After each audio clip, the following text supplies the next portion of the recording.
and I'm sharing the screen. Right, so we have came like quite long way with the first lesson, right? And we discuss about what is data and information, the internet, the cloud computing, and all these things, and then the classification of a computer system. And we done with that. And today we are going to learn about the data processing activities, right? So what are the things that we do when the data is processed, right? So data gathering, like there are many things that we have to do to process the data, right? So we have to gather the data, we have to validate, we have to process, we have to output, and we have to store, right? Like outputting and store, it's not that compulsory, right? Like if we can do either outputting or either storing, but still, if we output something, we are going to store it at some point, right? So when we are thinking about the data gathering method, so to process the data, first we have to gather the data, right? So to gather the data, there are many different ways that we can do it, right? We can gather the data uh, in manual methods and in semi-automated methods and fully automated methods, right? So the manual methods are given in the picture, right? Some of the manual methods like observation, questionnaires, interviews, and focus group sessions. Like through the observation, we can gather the data, right? So if you are going to simply, if you are given a task to get to know, to gather the data about the traffic condition in the morning hours or in the school hours, right? So you have the simplest thing that you can do is observe, right? You can stay in front of your school or stay in front of a junction, right? Not at the middle of the road, right? So you are going to like observe how it happens, right? And you can have some idea and some reason for the traffic jam, right? So likewise, if you are like gathering information regarding a computer related thing, still there are places that you can observe, right? People, just give me a second.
Right. Sorry for that. And yeah, observation is one of the method. So where we can take the data. So when we are doing the observation, we have to take down the facts that we have observed, and we should have a predefined format. Like we should have the plan how we are going to capture the data from the observation. නේද? අපි නිකම්ම ගිහිල්ලා බලාගෙන ඉඳලා මතකයෙන් මොකක් හරි දෙක ලියනවට වඩා like it's better we have some format. ඔයා දැන් traffic jam එකක තියෙන details නම් බලන්නේ නේද? How about the like number of vehicles that you are passing, the time duration, right? The special reason, right? So those kind of some kind of format should be there for you to capture the data easily, right? Or otherwise you can easily video it, right? Then we can like we can analyze our observation later, right, with the video. So likewise, we can gather the data from the observation. Like questionnaire is some another way. So like first we have to come up with a questionnaire for oh, for regarding some different scenarios, right? I think you may have experienced some questionnaires, right? Then අපි මේ දවස්වල hospital එකකට ගියොත් නේද?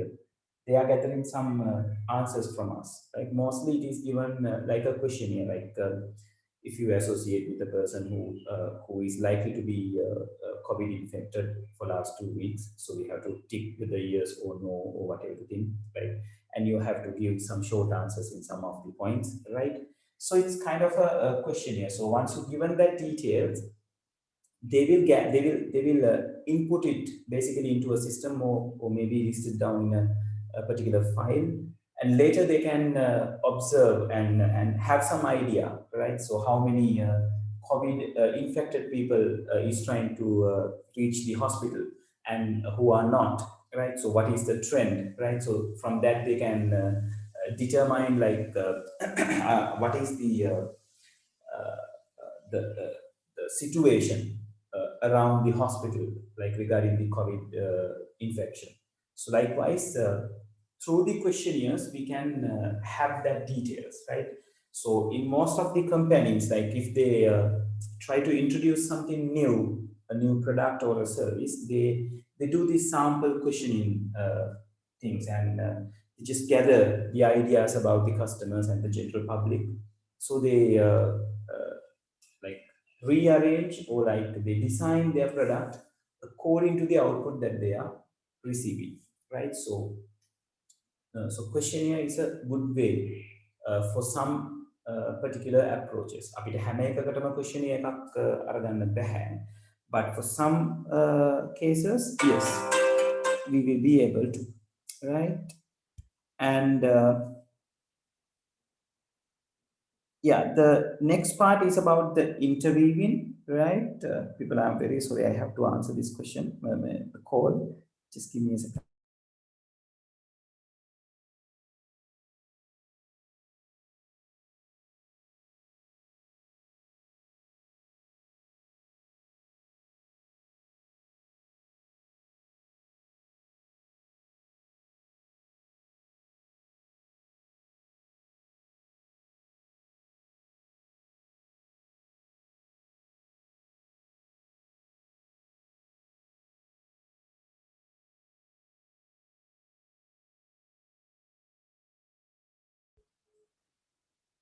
Right, and interviews, that is something that is another way of gathering the information, or like the data from a particular person or from a group of people, right? So we can interview them one by one, like in the seventh lesson, like we are talking about how to develop a system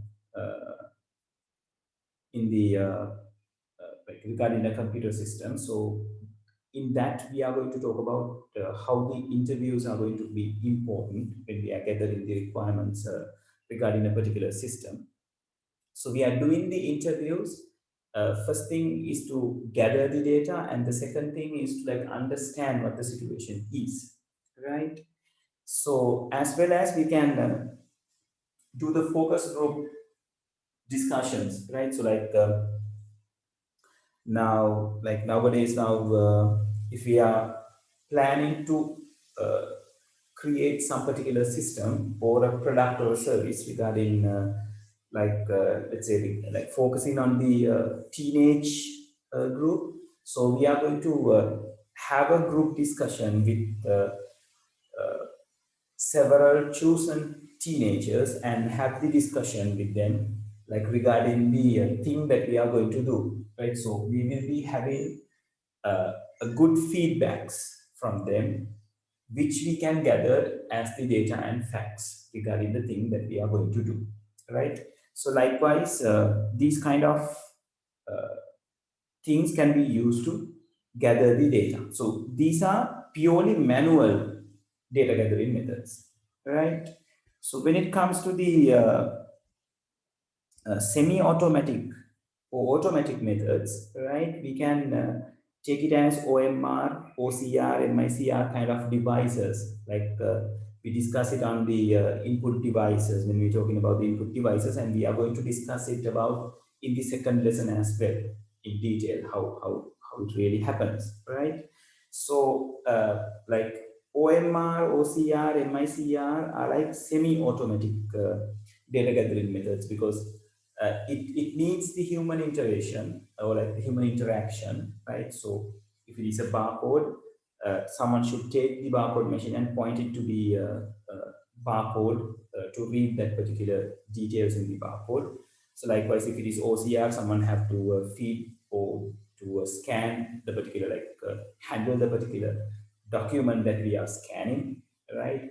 So for MICR, the banker who is maintaining the check leaves should input the check leaf, like so. All the readings and taking will be happen directly, but a person should involve with it, right? So it is kind of a semi-automatic way, right? And when it comes to the sensors and lodgers, right? So sensors, we like no one is involving with it, right? Sensor is just sensoring the environment automatically, right? We only need to like the the placement of a sensor. Yes, of course, someone should place it properly, right? Then after sensor will do the work by itself. Now you may have the experience about this light which light up when someone is getting near to it. When the environment is darker, then ගොඩක් වෙලාවට security light එක ගොඩක් ගෙවල් වල high කරගෙන යනවා, right? So if someone is getting near to that particular light in a darker environment, it will light up, right? So it is using two particular sensors. One sensor will sense what is the light intensity around. So that is how it recognizes whether it is a day or a night, right? And another sensor is there to recognize the objects which are getting closer in the range, right? Proximity sensor, right? So you should have that particular light is having two sensors which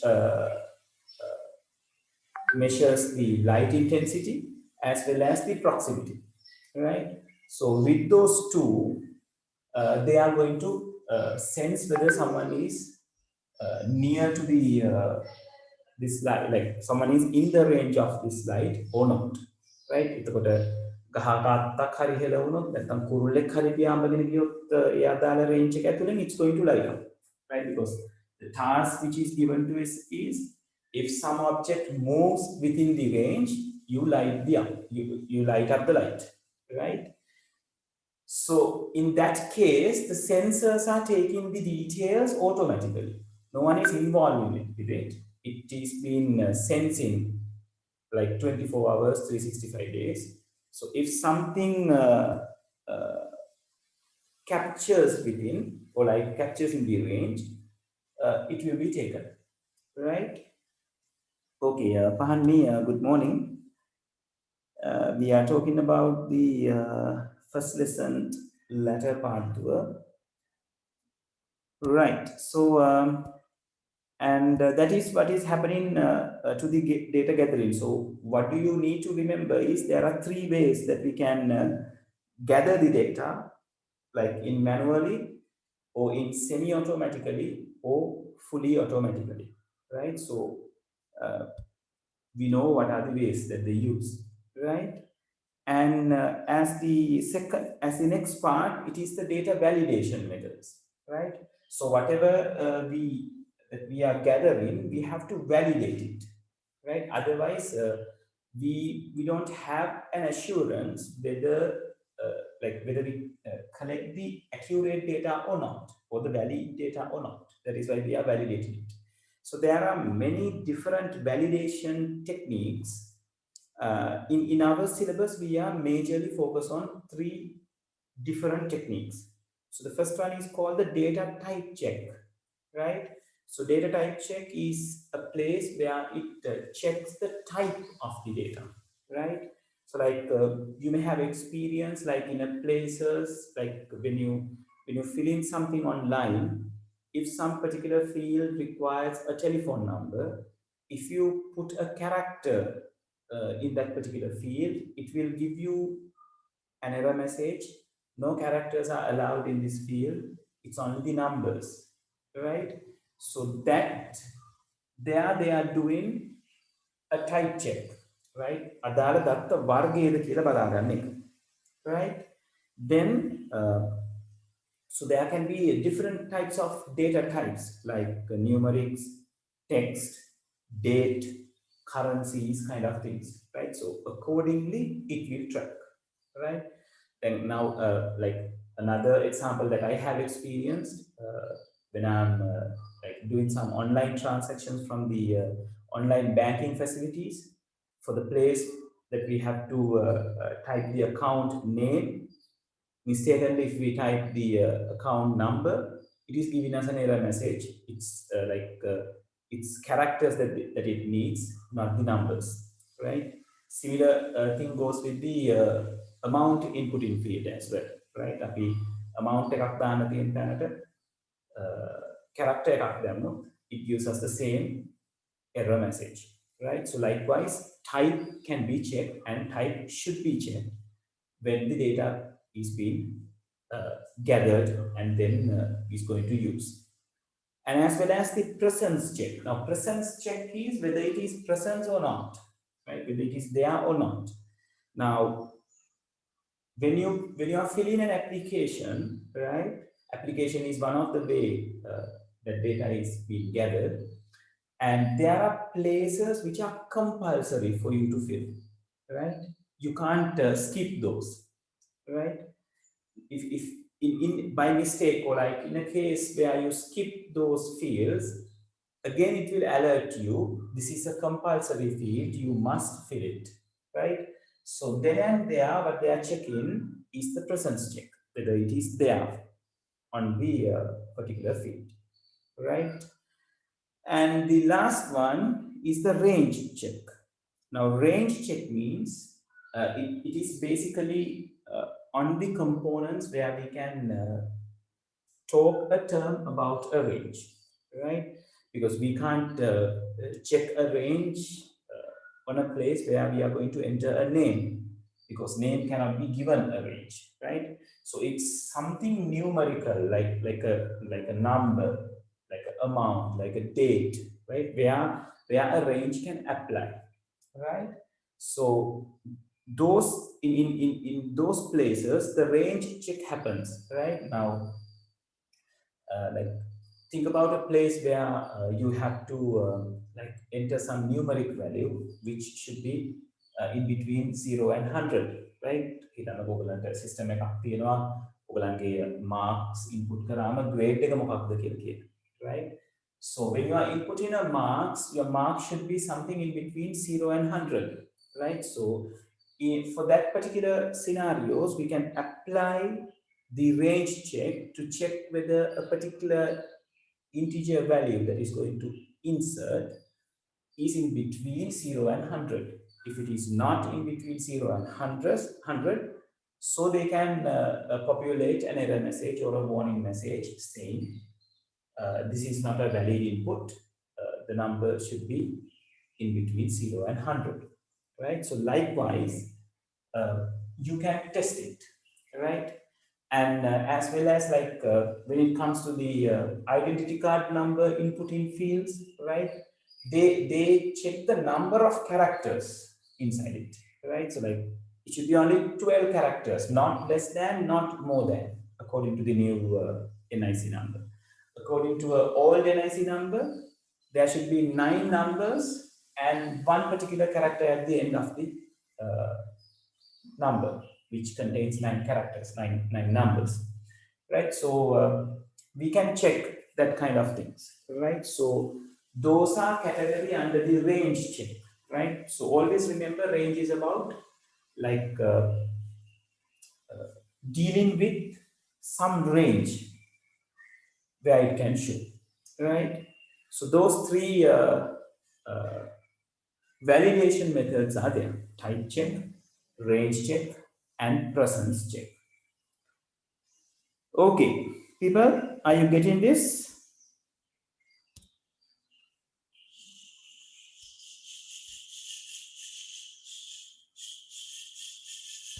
Yes, everyone? Okay, great. Pahanmi, is it clear to like you came a little late? Like we are discussing the end part of the first lesson.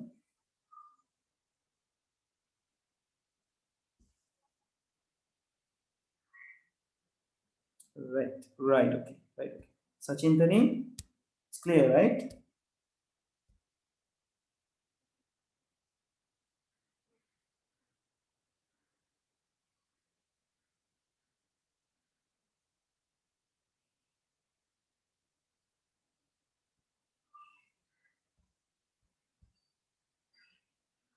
Yeah, Sachintani, right, okay, right, okay, great, great. All right, so then we are going to talk about modes of data input.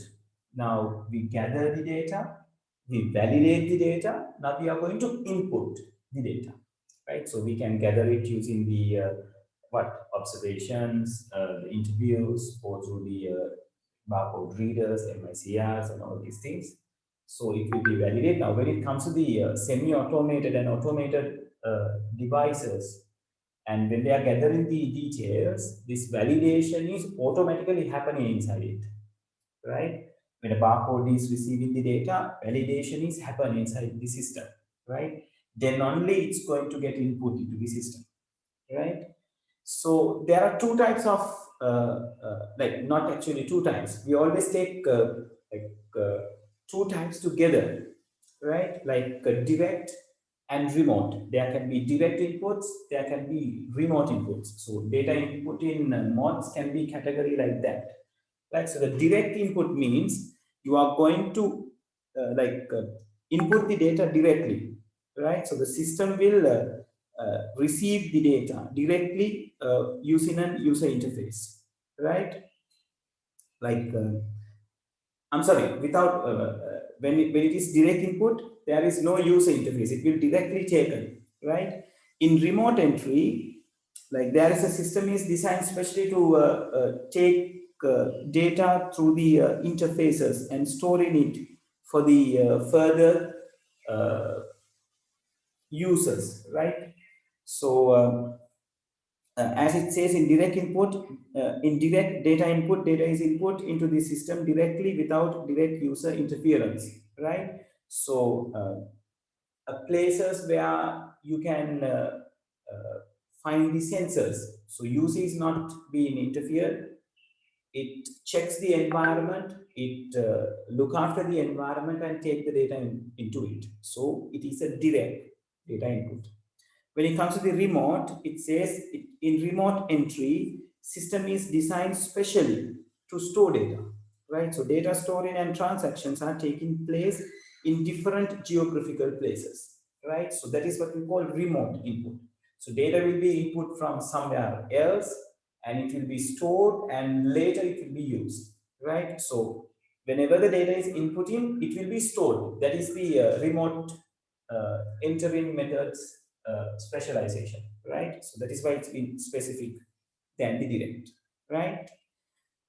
So when it comes to the online and offline, it gives something very similar, but the difference is in online data input, the data is input at the same time the transaction is taking place, right? So it is like we are calculating the total bill value at the supermarket cashier, right? So data will be input and at the same time the transaction happens, right? So අපේ ගනුදෙනුව වෙන වෙලාවෙම තමයි අපි data එක input කිරීම සිද්ධ කරන්නේ. It's an online data input. When it comes to the offline data input, now it's like the transaction or like the processing or the things will be happen regarding the process happen in a separate time slot, but inputting will happen for a certain amount of period. Now think about a place where they calculate the monthly salary, right?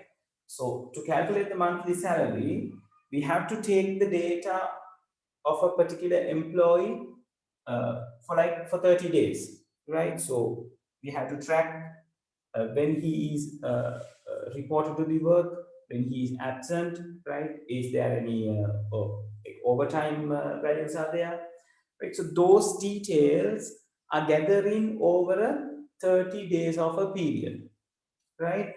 Then after that total data set, we call it a batch, right?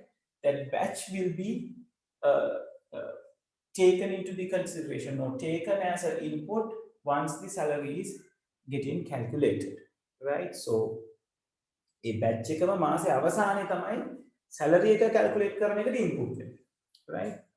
Until 30 days goes, it takes the data and stores. දවස ගානේ store කරලා, right? ඊට පස්සේ batch එක input වෙනවා salary එක calculate කරනවා, right? So those are the two categories, two ways that we can categorize the modes of data inputting. Direct and remote, it is one way, and online and offline, it is another way, right? And when it comes to the data processing, right, there are two types again, which we call batch processing and the real-time processing. Now, batch processing, it is the type of a processing that we just discussed. And offline data input කරන වෙලාවකදී අපි කියවනේ කාලයක් තිස්සේ data එකතු කරලා එක සැරේ data bundle එකම input කරනවා කියලා. So that is an offline data input, right? So a offline විදිහට data input කරාම input වෙන්නේ, it's a big batch, right? 30 days of attendance. So that batch will be processed. So that is what we call batch processing. So data is gathered over a certain period of time. So that data batch will be processed at once, right? Over one particular time. So that is called batch processing. Then data input එකයි process එකයි පටල ගන්න එපා. Excuse me. Excuse me. Right? Batch process කරන්න, to do the batch processing, they need a bulk. When bulk is input in, it is called offline input, right? Supermarket එකේ අපි bulk එක නෙවෙයිනේ දෙන්නේ. Supermarket එකේ කෙලිම good එකෙන් good එක input කරන්නේ, right? And the processing happens on the same time, right? So it is called the real-time processing, right? So data input will be processed and will take place at the output, right? So it is called real-time processing. So real-time processing වලදී අපි data input කරන්නේ online category එකට අදාළව, right? So online data input mode will be there when you are doing a real-time processing. The barcode එක read කරන එක online data input එකක් වෙනවා, right? And then that data will get processed, right? So it is processing then and there. So that is why we call it real-time processing, right? Okay, people, did you got that? Is it clear?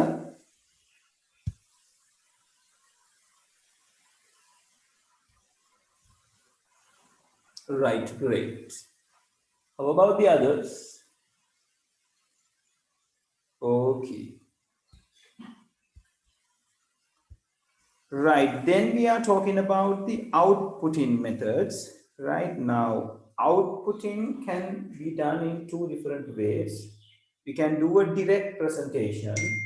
We can take it as an output, or we can store it for further processing, right? So that is also an output, right?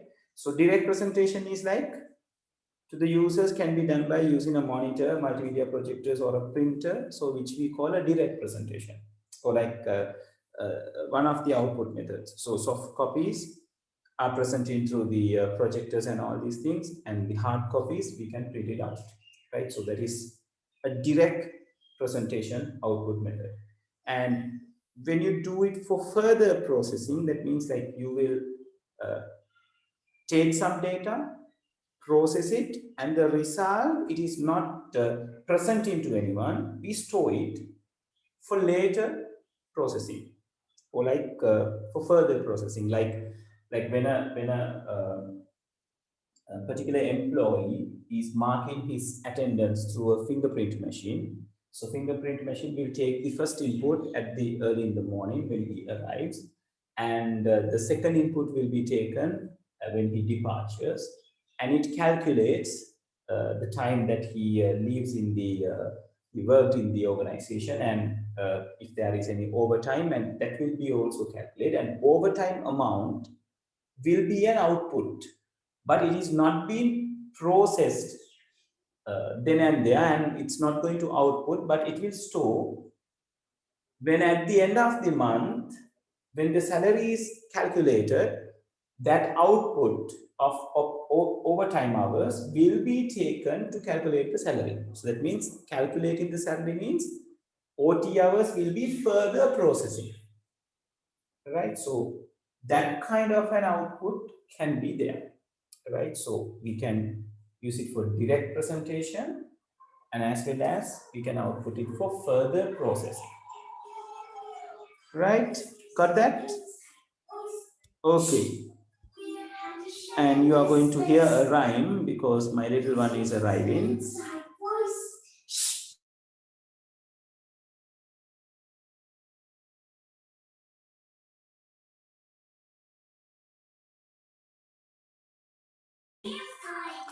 Right, and finally, we are talking about the storage, right?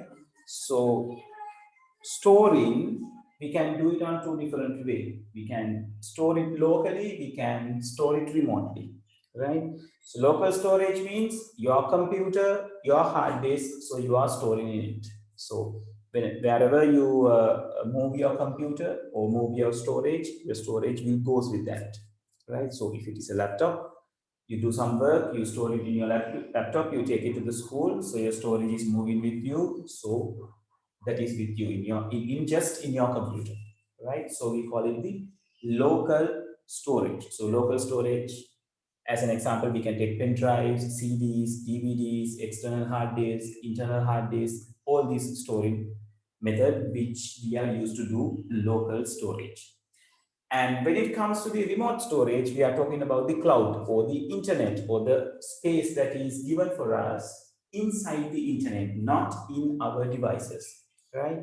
So like the Google Drive, right? Google Drive is a place where the Google Corporation allowed the users to store their data inside their server computer or inside the cloud, right? So when it is remote or when we are storing it in the cloud, we can access the data from anywhere and as well as at any time we want, right?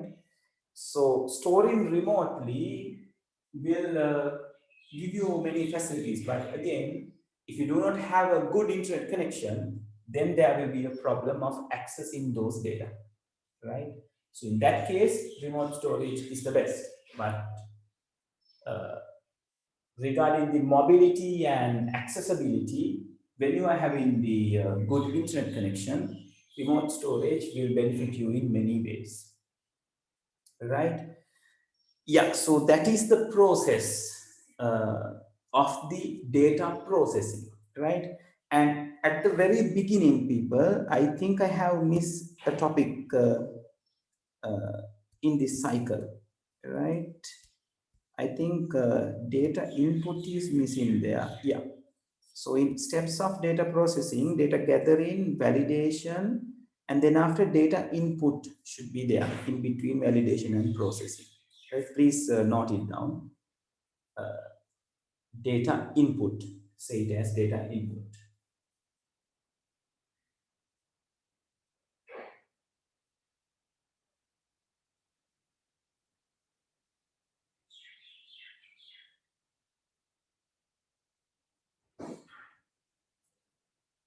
Okay. Are we done? You have to put the data input in between data validation and data processing. Right. Okay, so then after we are going to talk about the application of ICT, right? And I'm not going to talk it today, right? Because it has a nice presentation which we have done for Guru Gedara lessons. So I'll show it to you, the presentation, and meanwhile we can discuss, right? And we have some videos to see as well, right? So I'm going to shift to the number system lesson here onwards, right? And we'll discuss about the applications by next week, right? Okay, so let's focus on the number systems lesson. Yeah, so today I have extract the position so we can save the time of opening the whiteboard and loading it. So far we have discussed the different kinds of number systems and how the conversion happens in between, right? And the addition and subtraction, right? Then we discussed about the bitwise operations last week, right? And we did some question regarding it. And then after we talk about the different data representation methods that the computer has used and is using for the moment. So with that, we use BCD, ASCII, right, and EBCDIC, and the Unicodes. And I told you this BCD, ASCII representation methods, they maintain the characters in an order, right? So I have gave you some examples, neither. If A is 69, so B is going to be 70 when we think about the decimal values, right? So in your examination, there can be questions like this, right? By saying, by giving a particular character position, and we'll ask, okay, what is the binary representation of this character, right? So you will be able to recognize, or like should remember, these characters are in order. So if this is this particular character, okay, then this is going to be this, and this is the binary representation of that. So to do that, you should remember how many characters are being used in these different representation methods. So I gave you the summary at the end. BCD, it's 4-bit, so 16 I'm sorry, it's the characters. Yeah. 16 characters can be represented. And ASCII use 7 bits, so 128 characters can be represented. EBCDIC use 8 bits, 256 characters can be represented. And the Unicodes, it's 16 bits, so like 65,536 characters can be represented. Yeah, so let's do some little questions regarding this. Then we'll jump into the last section of the number system, right? Okay, here comes the question. And if you got any questions or unclear places regarding this, let me know meanwhile, right? Okay, so I'm going to write the question right over here. So question number 1.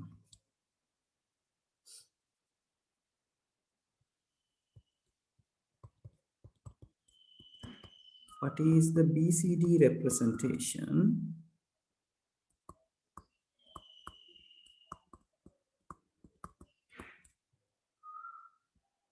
of, you have to think this a little, right? Of 24, it is an octal value of 24/8, right?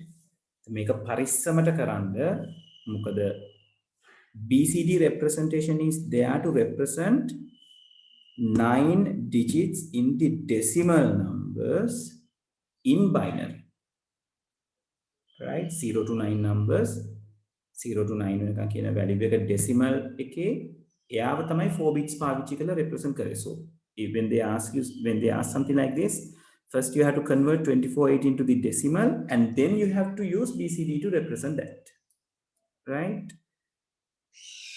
So question 2, if D, not D, if F is represented in 76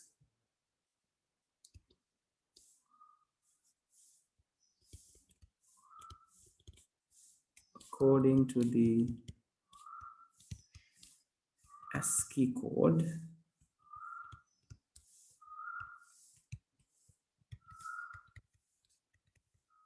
what is the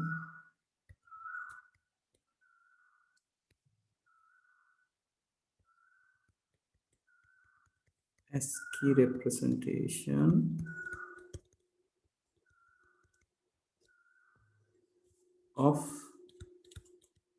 word cap?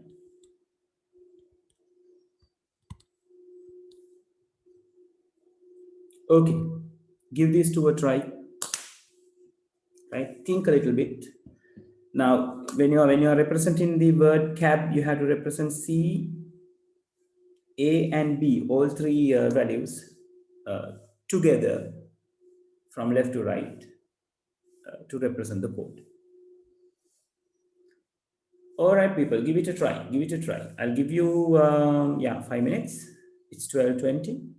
I'm going to start discussing this by 12:25, right? And meanwhile, you can send me the answers.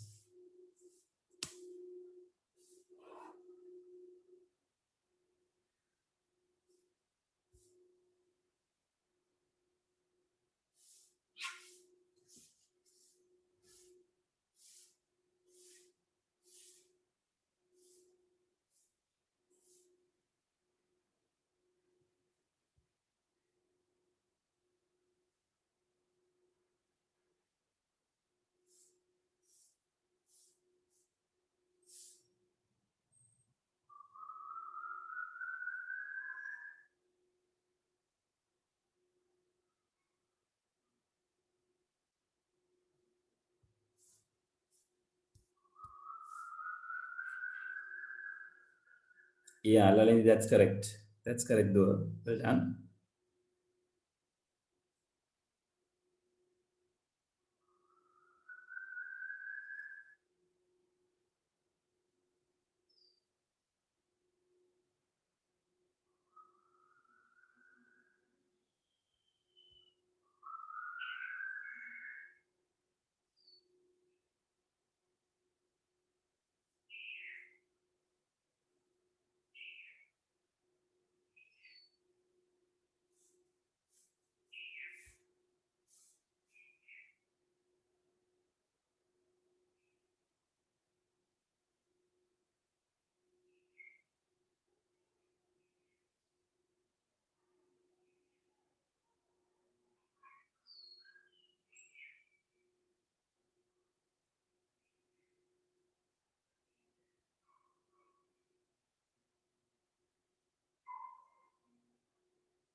Yes.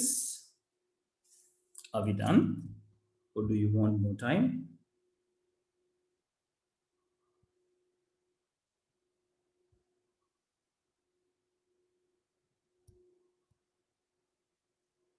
Ah, yes, Lalindi. Let me see. Oh, yes. Oh, yes. Yes. Right, okay. Right, okay. Yes. Excuse me. Yeah, that's the correct answer, Lalindi. Right, Sachin Tani. Let me do it for you. Right. Now, when we are doing the first question, what is the BCD representation of 24 octal? So the first thing that we need to do, the 24/8 should be converted into the decimal first. Then it can be represented through the BCD. That's what we are going to do, right? So how we are going to represent 24 in octal, right? It is like this. Now, we know the place values of these, right? This is going to be a to the power 0. This is going to be a to the power 1. So that means 1 and 8 will be here. So 24/8, when we convert it into the decimal, so we take 8 into 2 plus 1 into 4. So 16 plus 4 will give you 20, right? Now this is the decimal representation. So you have 20, the decimal representation of 24. Now in the BCD, we know we represent a one character of a decimal by using 4 bits of the BCD. So 2 can be represented like what? 0, 0, 1, 0. Right? Y 0, 0, 1, 0 is going to be the 2. Place value of 1, 2, 4, 8. So 2 is going to be like this. The other character is 0. 0 is going to be like this. So because of that, this has 4 zeros at the end of it. So this is the representation of BCD. Sachintani, is that clear?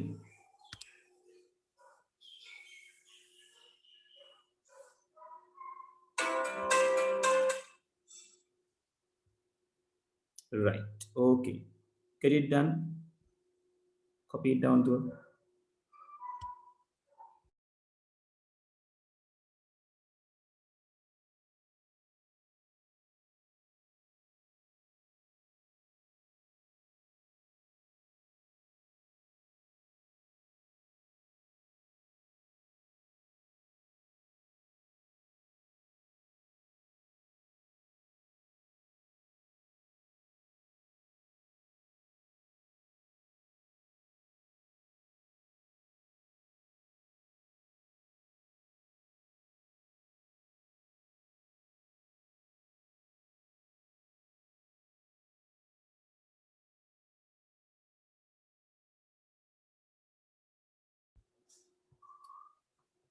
Sachintani, let me know when you are done.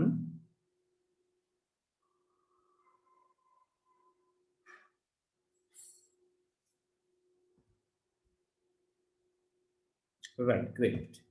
So when it comes to the other one, so it says if F means a character is represented in 76 decimal according to the ASCII code. What is the ASCII representation of word CAB, right? Yeah. Now it's better if I ask what is the binary ASCII representation in binary of word CAB, right? මෙතනට තිබුණා නම් හොඳයි binary කියන වචනේ in binary,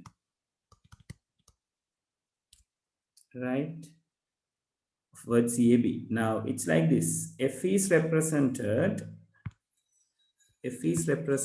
by what's the value? 76. Now, if f is represented by 76, according to the fact that we discussed, now the characters from A to F are going to be in the same lines, in same pattern, right? So E, D, C, B, and A, B, C, D, E, yes. These are representing the 75, 74, 73, 72, and 71. So to represent the word CAB, what we really need is we have to represent the 73, 72, and 71 in ASCII. Now, ASCII is a code which contains 7 bits in it, right? So 7 bits means you are going to fill a particular binary pattern which has 7 places. 1, 2, 3, 4, 5, 6, 7. Yes. And the place values are going to be what? 1, 2, 4, 8, 16, 32, and 64. So now we only need to create the 73 out of these numbers. So I need one under the 64, and for 73, I need 9 more, right? So I'm going to have 8 and a 1, right? So I will be creating 73. So rest is going to be zeros, right? So the very same way, 72 is going to represent as well.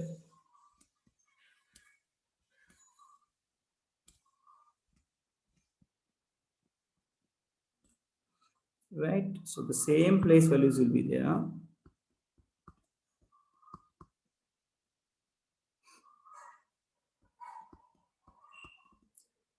So to create the 72, we need a 64, right? And we need 8 more. So rest is going to be zeros, right? So to represent 71, right? Then we can take 1, 2, 3, 4, 5. 1, 2, 3, 4, 5, 6, and 7. Do we have 7? 1, 2, 3, 4, 5, 6, 7. Yeah, it's a billion here. Right, so the same place values are there. 1, 2, 4, 8, 16, 32, 64.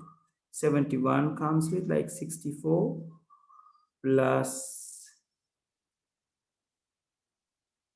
we need 71. So like we need another, how many? 7? Yes, 7. So 1, 1, 1. So 64 plus 7 will give you 71. So the answer for this is going to be the patterns from this particular pattern. We have to write it in an order from left to right. Right. So starting from here, 1, 0, 0, 1, 0, 0, 1, 1, 0, 0, 1, 0, 0, 0, 1, 0, 0, 0, 1, 1, 1. So this is the ASCII representation. Is it clear, Sachintani?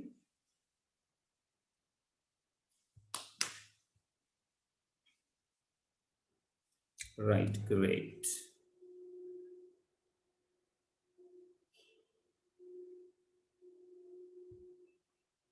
Ah, yes.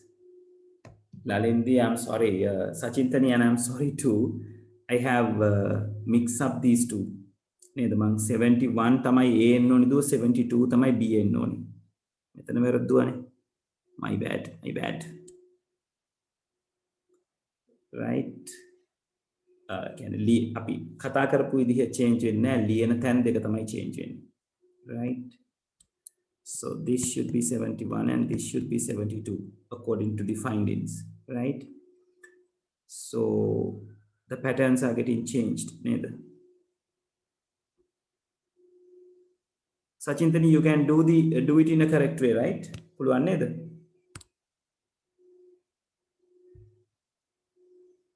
Right. Okay. So write it down to let me know when you are done.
Right. Are we done?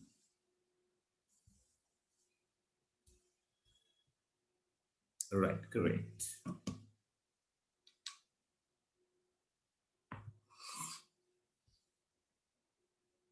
Okay. So now we only need to go through the very last part of our lesson, right? So let me take the note for a moment.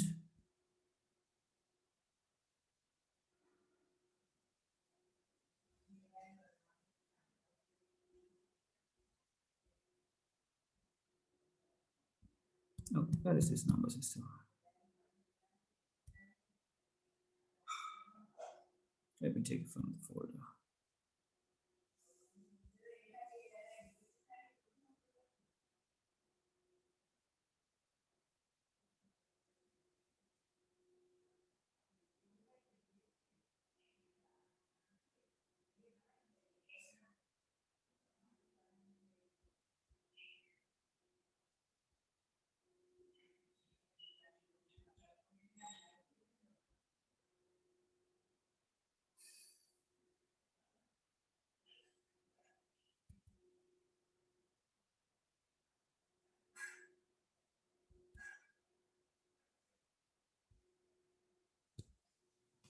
Right. So we are here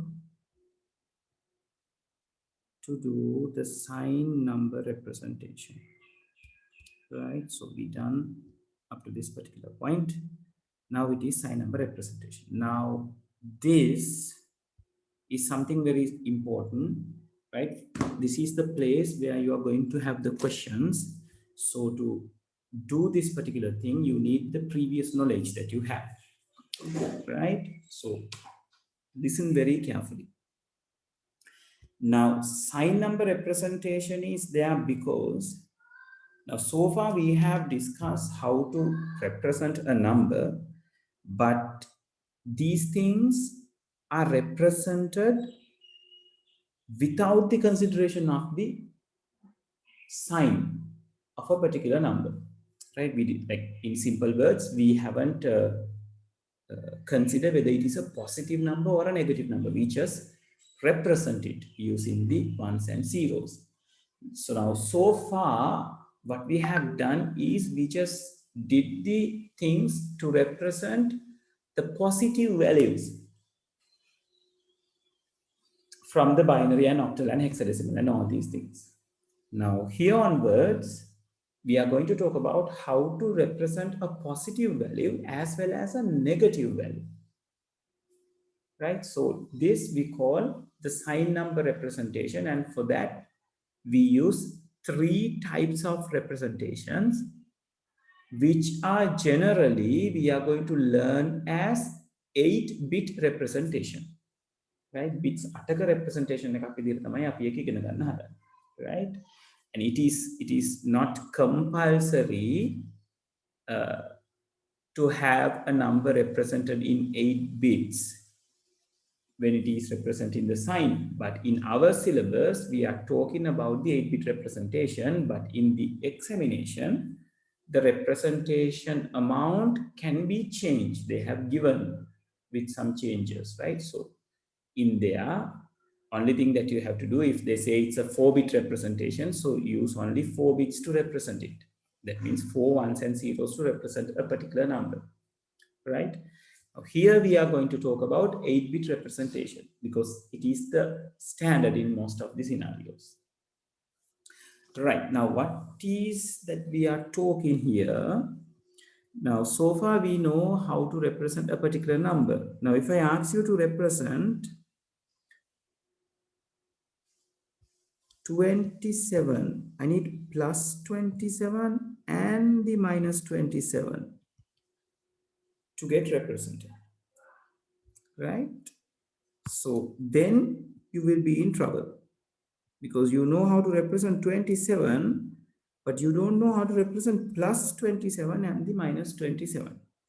So the very first method that we are going to use is called the sign magnitude.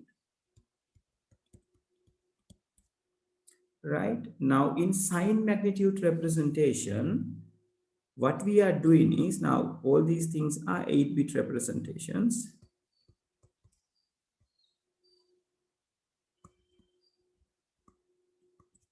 Right?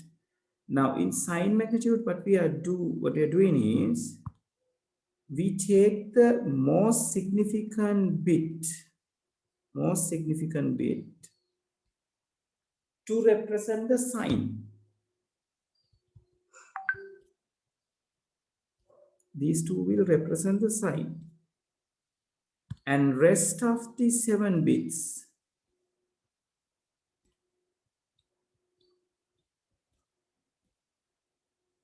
right, there will be 7 bits because this is an 8-bit representation. Rest of the 7 will represent the number, right?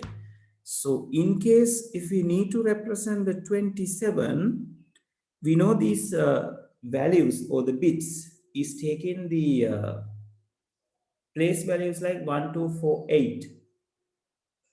Right, so if we map the 1, 2, 4, 8 for these particular places, 1, 2, 4, 8, 16, 32, and 64.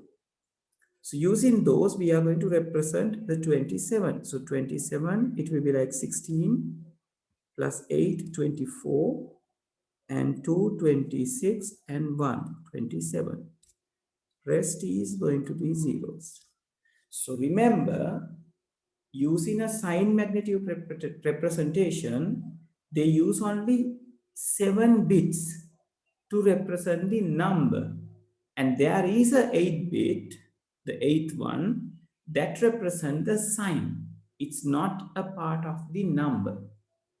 Now, if this is a positive, the sign will be a 0.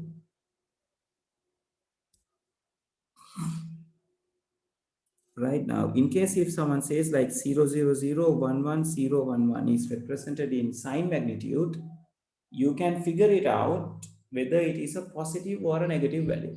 So the recognition can be happened when the most significant digit or most significant bit, actually most significant bit is a 0, it is considered as a positive value. And if the most significant bit is 1, it is considered as the negative value, right? So 0 represents positive,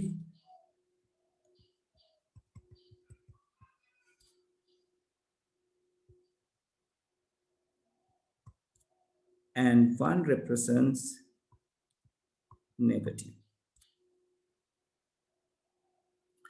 And what happens to the number?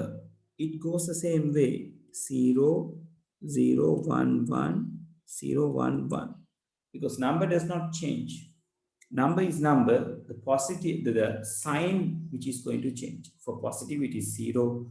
For negative, it is 1. Got it?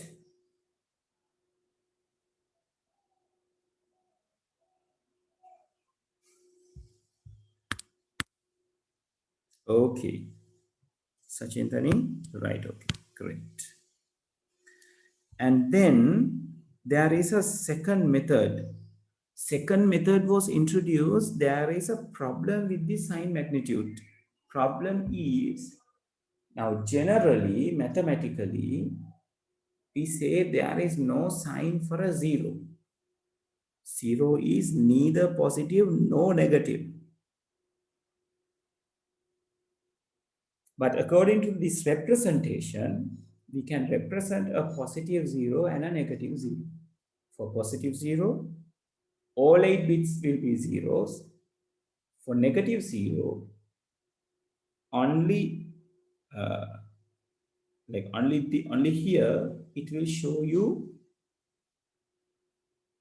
see a sign to the 0 which is has negative, right? Which mathematically generally we can't achieve that, right? So then they implement a method called ones complement.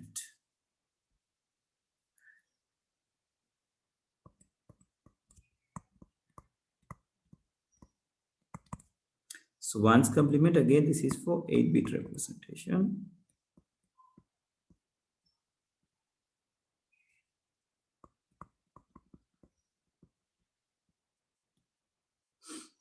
Right, now here the representation of the positive value is very same. So it is 8 bits. So we are going to represent it like 3 zeros, 1, 1, 0, 1, 1. So since the most significant bit is 0, we are saying it as, or like we are considering it as a positive value. So the most significant bit is 0, it is positive. And when it comes to the negative, the story changes. So to have the negative number in ones complement, this is what we are going to do. First, we write the positive value. So positive 27 will give you this particular one. And we do something called ones complement. Right? Now, ones complement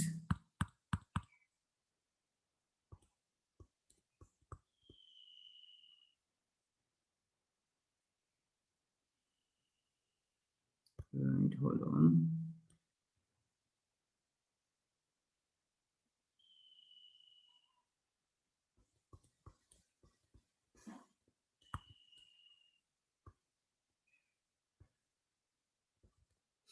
Right, once complementation happens in a very funny way. It's not actually the funny, it's bitwise not operation actually take place when the ones complement happens. Now you remember what bitwise not operation. All zeros become ones, all ones become zeros. So 1, 1, 1, 0, 0, 1, 0, 0. So ones are becoming zeros, zeros are becoming ones. Right? So this particular thing represents minus 27.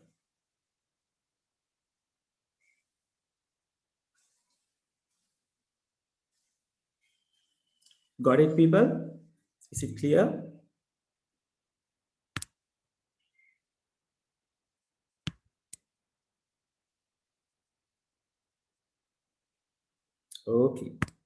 So still, the most significant bit is used to recognize the positive and the negative values. So in positive values, most significant bit is 0. If the most significant bit is 1, it's going to be a negative value. Got it? So still, to represent the number, they had only 7 bits.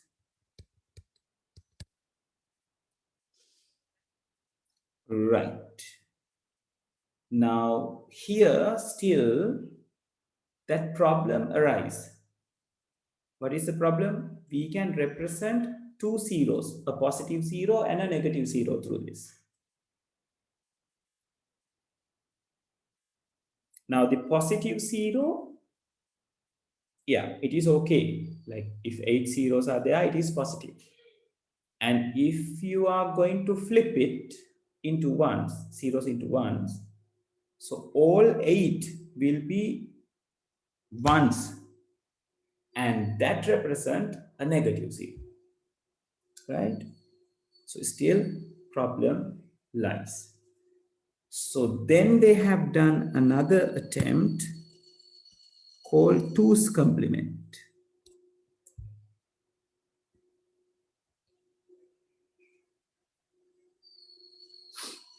Right?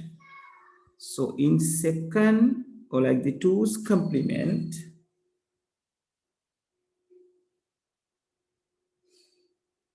just a second, people, whiteboard needs to be moved.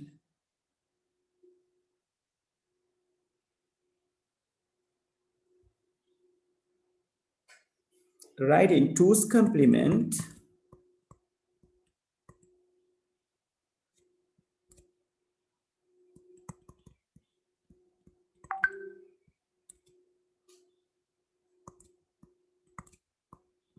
and again it's 8-bit representation. Again, the 27, the positive value, is going to represent as it is. So the most significant bit is indicating the sign.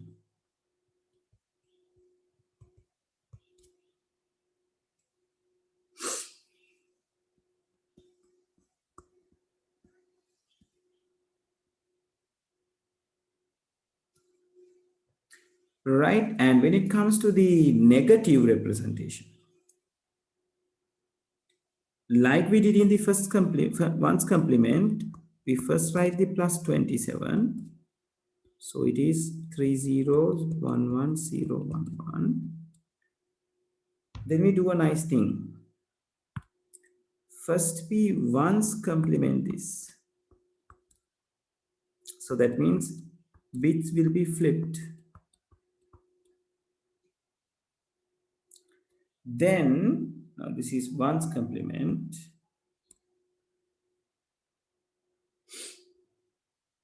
And then we add a 1 to the one's complement value. Right? So that gives you 1 0 1 0 0 1 1 1. Right? So this is going to be the minus 27 in 2's complement.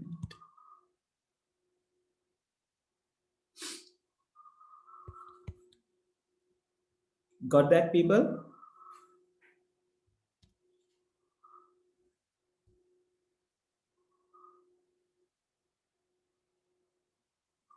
Okay. Right. Shall we represent these three on your book? Right? තුන්දෙනාම එක ළඟ ඉන්න එක ලේසි වෙයි.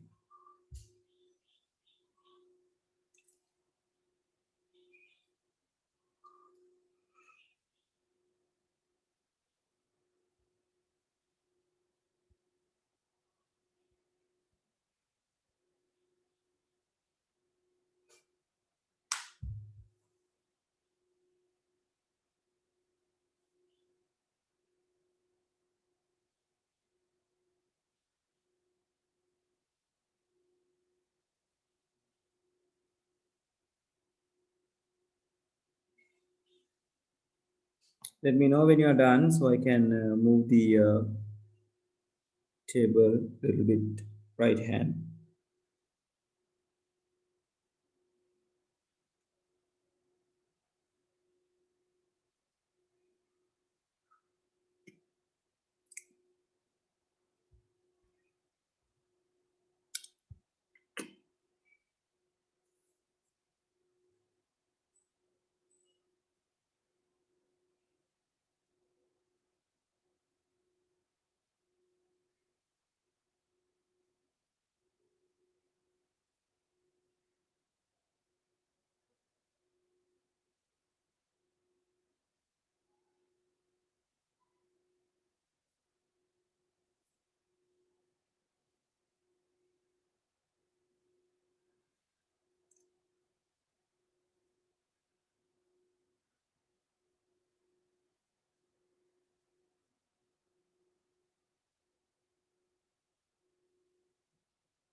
Are we done?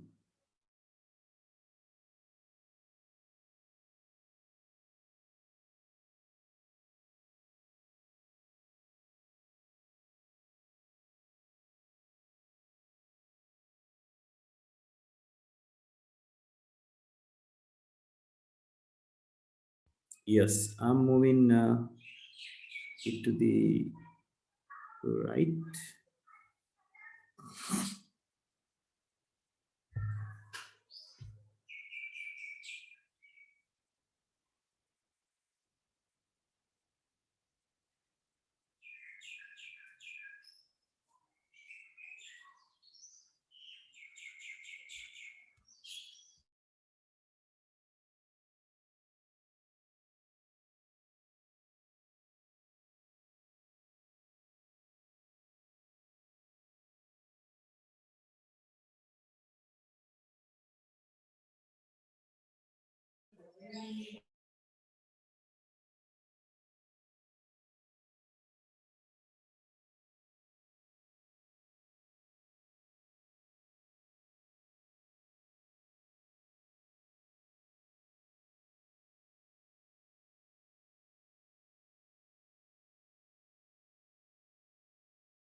Okay, right, okay.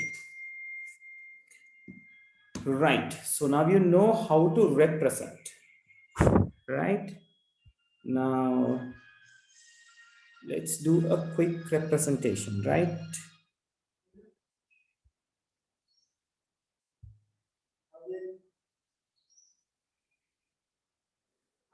Okay, so I want you to represent this in all three formats, right? What is the number? The positive 43 and the negative 43, right? And have it in the table format and just show me the representation, right? That is the question, right? So it should be sine magnitude. This is 1's complement and this is 2's complement.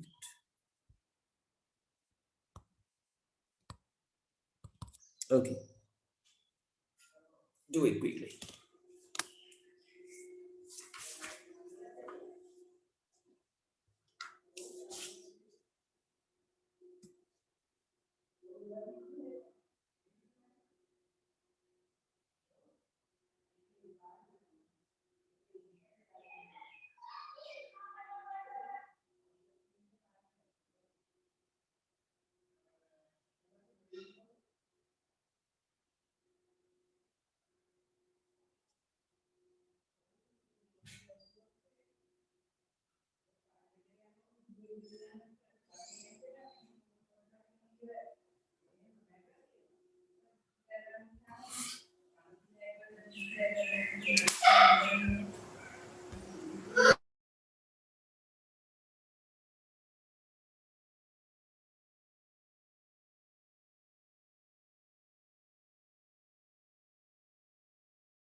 Yes, Sachintani,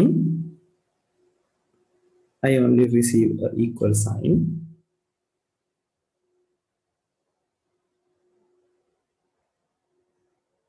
Right, okay, right, okay. Lalindi, yes, that's correct. Yeah, that's correct.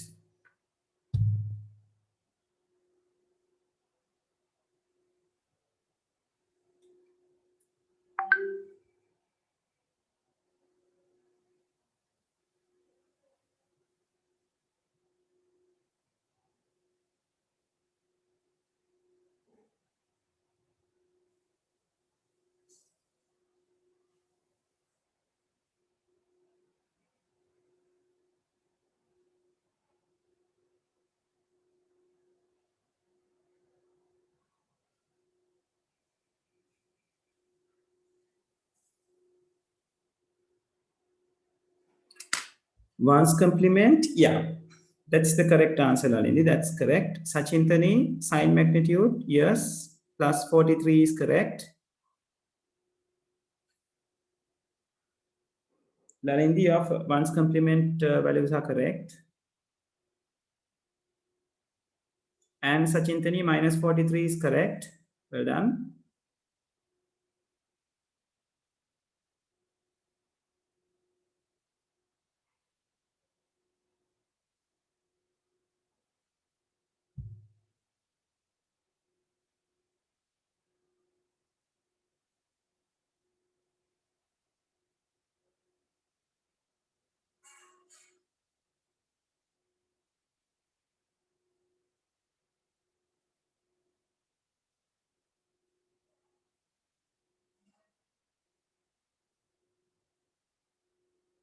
And Lalindi, two's complement, yes, yes, yes, that's correct. Well done, Lalindi.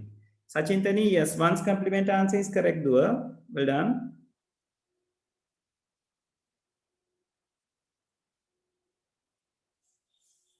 So now you can recognize the positive values. Yeah, Sachintani, two's complement value is also correct. Well done.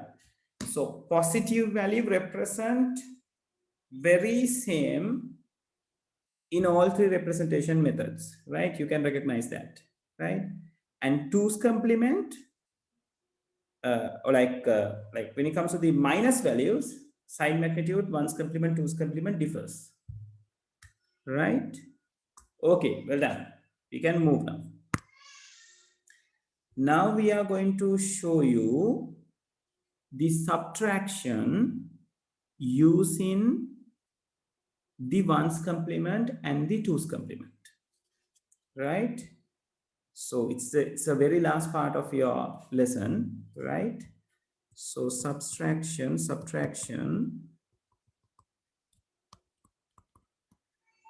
using ones complement first. Excuse me. Now we can do the addition as well, but it won't change anything. Addition means it's the same thing. So subtraction කියන එකත් අපි addition එකක් විදිහට තමයි මෙතනදී හැඩගස්ස ගන්න, right? I'll show you how, right? Now let's think about the subtractions that we can do. Now in normal mathematics, right? Now this is an addition, 3 plus 5. And for a normal subtraction, we can use 3 minus 5. And we know like we can do like minus 3 plus 5 as well, right? And minus 3 minus 5 as well too, right? So these are the four methods that a calculation can be presented mathematically, right?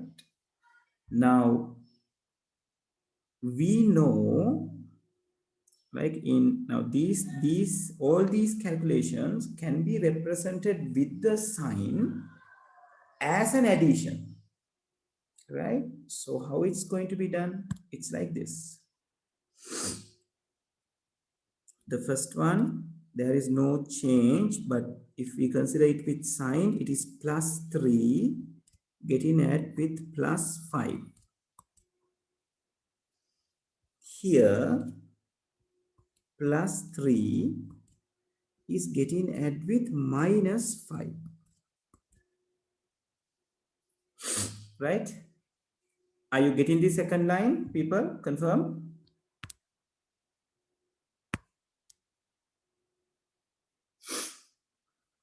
Right. Okay, Sachintani? Right, great. And this third line, minus 3 plus minus, I'm sorry, plus 5. And the last line as minus 3 plus minus 5. Right? Now, in the examination, you will be given the questions like do the calculation minus 3 plus 5, which is this, using one's complement representation. So if they say so, then what you have to do is first you have to convert your calculation or represent your calculation like this. Then we know the drill. We know how to represent minus 3 in one's complement. We know how to represent plus 5 in one's complement. So those two need to be get add, and we know how to get add, or like how to add those things. Right? සාමාන්‍ය විදිහටම binary දෙකක් එකතු කරන විදිහට එකතු කරන්න තියෙනවා. Right?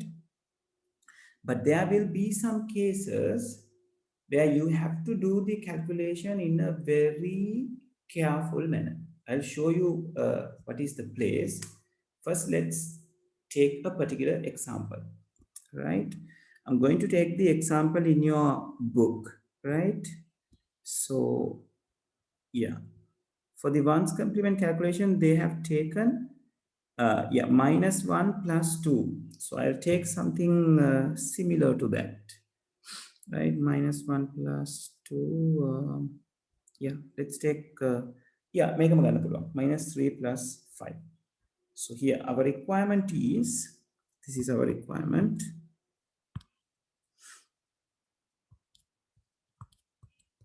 Calculate minus 3 plus 5 in one's complement representation.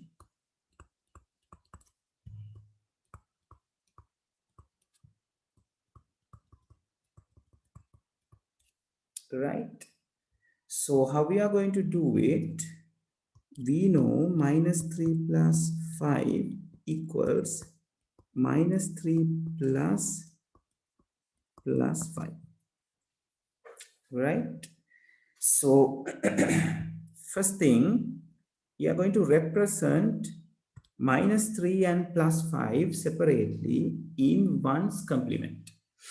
So for a positive value, we really don't need to, we don't need to work so hard to show it. For minus 3, we know again how to represent it. So to represent minus 3, I take plus 3. And when you are doing it, always remember to use 8-bit representation. If they haven't mentioned it, always remember to use the 8-bit representation. So you know 3 can be right like this: 6 zeros, 1, 1. That is how we are going to write plus 3. So once complement it, then we can see 1, 1, 1, 1, 1, 0, and 0. Right? So that gives you minus 3. And we know how to represent the plus 5, which is easy. Plus 5 is 5 zeros, 1, 0, 1. Right? So that represent plus 5. Now what we are going to do is, we are going to add this number with this value. right? So let's add this up. So 1 1 1 1 1 1 0 0. It's going to add with 5 zeros 1 0 1. So it is a must to indicate we are adding these things up, right? And we are going to add this. Now how the addition happens? Addition happens like this. Now you know how to add. 0 plus 1 is 1, 0 plus 0 is 0, 1 plus 1 is 2. So 0 remaining, 1 is taken to the other side.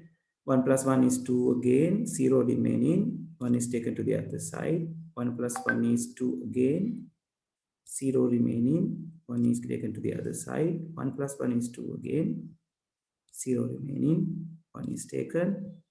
Again 0 is remaining, 1 is taken. Again 0 is remaining, 1 is taken. Now I told you this is a 8-bit representation. Now we already have 8 bits over here. Now if we think about this carrier or the carry bit of the most significant bit, if we put it in the if we take it as a part of the answer as the 9th bit, our representation will jeopardize or like will give you an incorrect answer, right? So in one's complement, to handle the carry bit, we do a trick. The trick is we take this one and add it up with the final answer, right? So that is the place where you have to be careful, right? So once we add it, you can see 1 plus 1 is 2, 0 is remaining, 1 is taken to the other side, like this. 1 plus 0 is 1. So the rest of the things will be 0 because there is nothing to be added up. And can you guess what's the number that represented by the answer? Is it a positive or a negative value? Now we are in the ones complement representation. So this is a ones complement answer. Is this a positive or a negative value?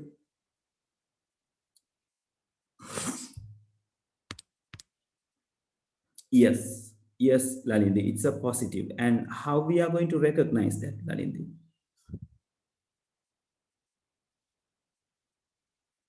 Yes, Lalindi, how we are going to recognize whether it is a positive? Yes, Sachintani, how we are going to recognize whether it is a positive or a negative?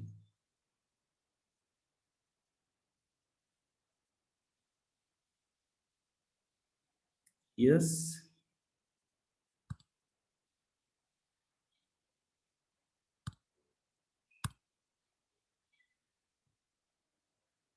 Oh, the make it nama done. This is what you call the sign is 0, Sachintani. That's right. The most significant bit, the value of the most significant bit is 0. Or else we can say the sign bit. This is called the sign bit as well. Sign bit is 0, right? So because of that, we tell this is a positive. And what is the value of the positive? Lalindi, you are correct regarding the value. Sachintani, what is the value of this number, of this representation?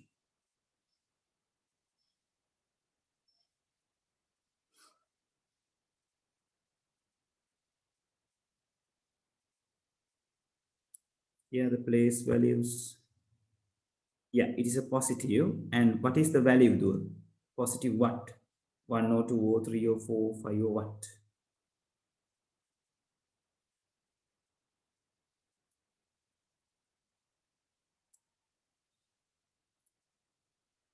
Oh no. Now, if it is positive value, you can directly convert this into the the relevant decimal value, right? So this represent 1, this represent 2. So you got 1 at the top of the place value 2. So this will gives you 2 in decimal. Sachintani, did you get that?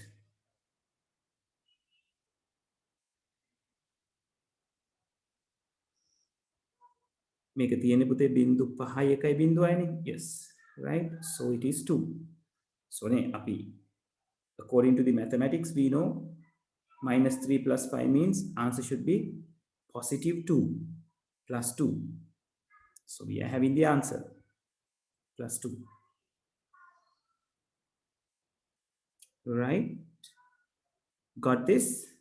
තේරුණාද?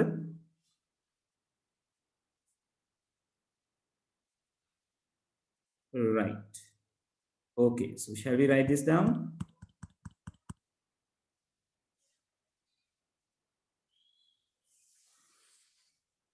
Yeah. Hold on, I have to move the whiteboard. It is stuck for a moment.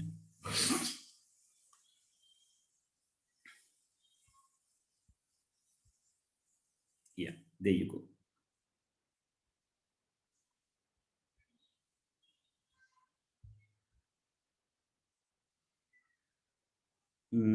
Yeah, first it's better you write this down, subtraction using one's complement, and draw this and write it at the right side. Ways of representing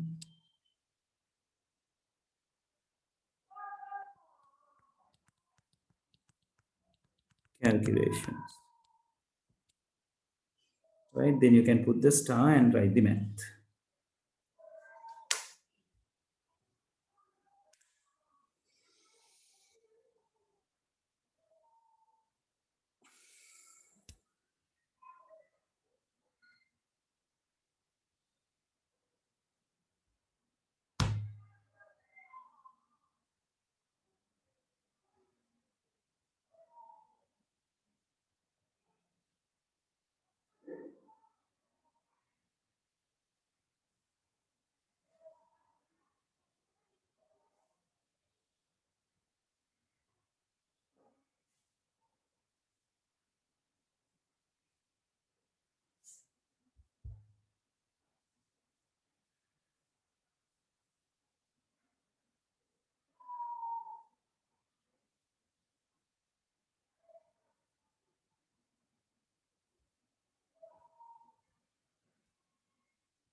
Sachintani, yes.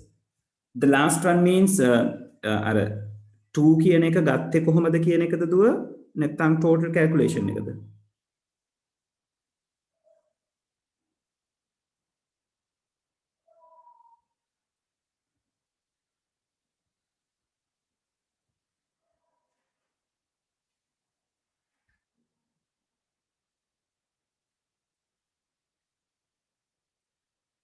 අර okay Sachintani.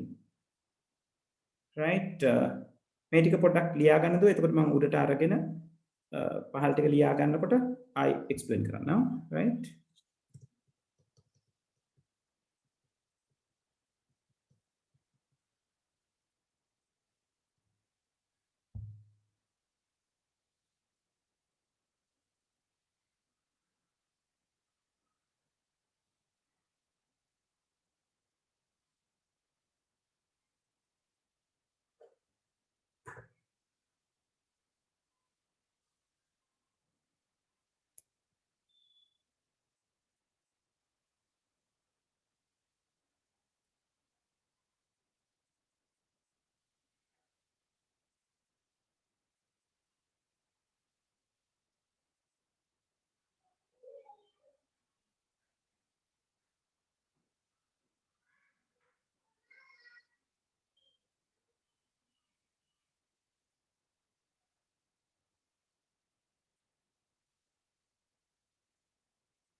I'm moving a little bit up.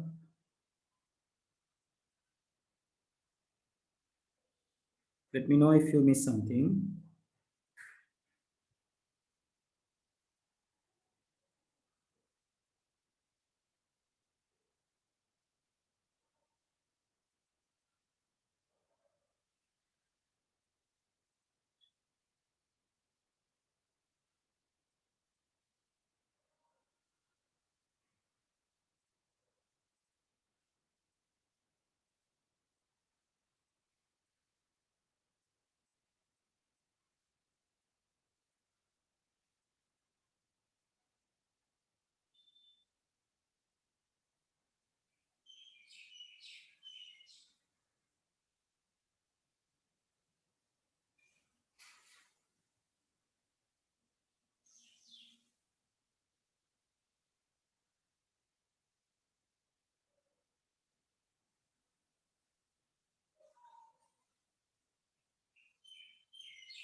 Right.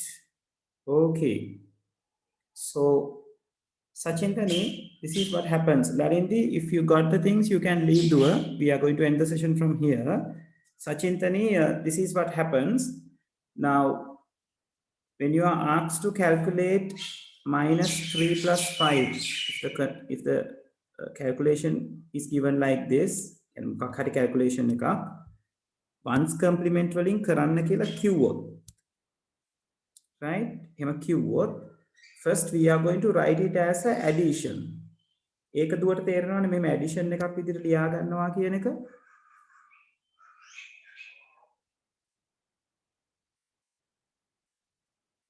Right. Then we are like considering the minus 3 and the plus 5 separately. Minus 3 වෙනම ලියා ගන්නවා plus 5 එක වෙනම ලියා ගන්නවා ඊට පස්සේ ඒ දෙන්නව add කරන්නයි තියෙන්නේ. The minus 3, you can remember how we represent it from one's complement, right? Ek clear to do one's complement only minus 3 represent karapu eka. Yes. So then plus 5 represent like this. Right? Itu kota metana plus 5, metana minus 3. Right? So here what we have done is we add those things up. Minus 3 representation ekai minus 5 representation ekai ekatu kara. No, sorry, minus 3 representation ekai plus 5 representation ekai ekatu kara. Right? මොකද දැන් අපි මේ උඩ හදාගත්තනේ minus 3 plus 5 කියලා. ඒක නිසා ඒ දෙන්නම අපි එකතු කරනවා. ඒක තේරුණාද? Right. Then අපි මේක එකතු කරාම දුවට එකතු කරන process එක ඕකේද? 0 and 1 එකතු කරන process එක ඕකේද? Right. එතකොට මේ දෙන්න එකතු කරාම මේ අන්තිමට මේ විදිහට carry bit එකක් generate වෙනවා කියන එක clearද?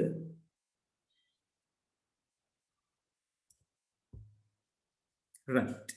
එතකොට මේ carry bit එක දුව අපි මේ answer එකේ part එකක් කරොත් answer එකට bits 9ක් එනවා.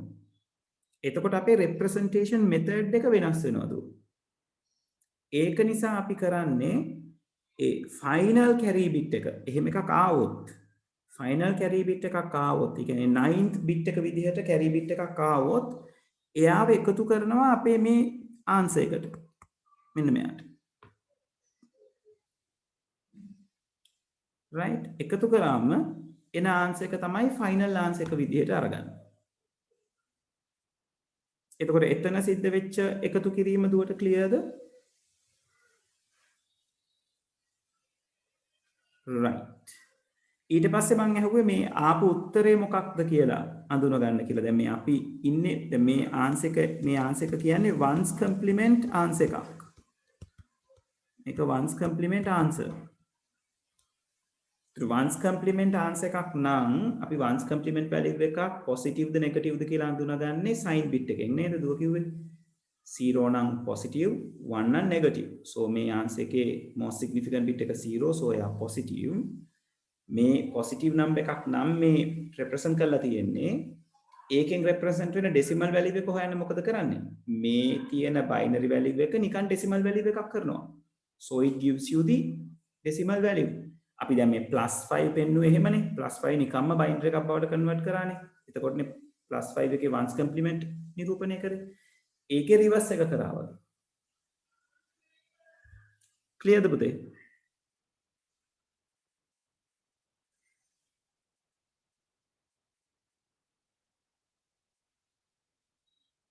right hari දැන් හරි නේද I yes lalindi